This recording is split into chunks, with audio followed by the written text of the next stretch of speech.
Our attics have joists, rafters, and trusses. Our attics are missing stringers. Stringers are where we're getting our strength from. So if you look at an airplane, what you're going to see is the fuselage and the wing are considered separate. The wing handles its own anchoring to the ground, and that's what we need to do with our attics, and that's what I'm going to show you. We're going to anchor our homes from the attics down to the ground. Actually, we're going to start at the roof, making up for the fact that we don't have metal skin on our roofs. So here is our anchor transfer grid. So we've got uplift stop panels holding the sheathing down, transferring it to the grid. The grid transferred the load down through internally through the center of the house. One cable, 104,000 pounds. Right there, 1 inch.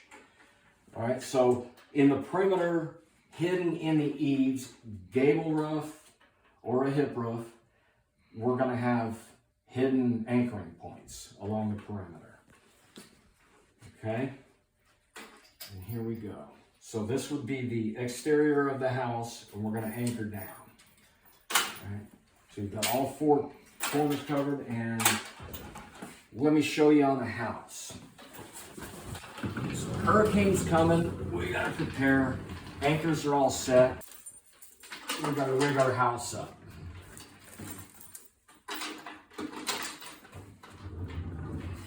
Stronger roof, more solar panels.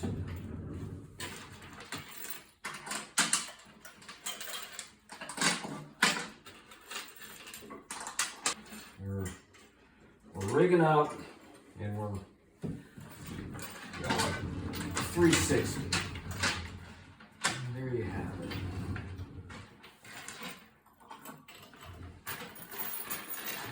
Put a wind turbine on, since we're using that material anyways. And something like that, and then we have an internal anchoring system that would go down and tie in into the slab.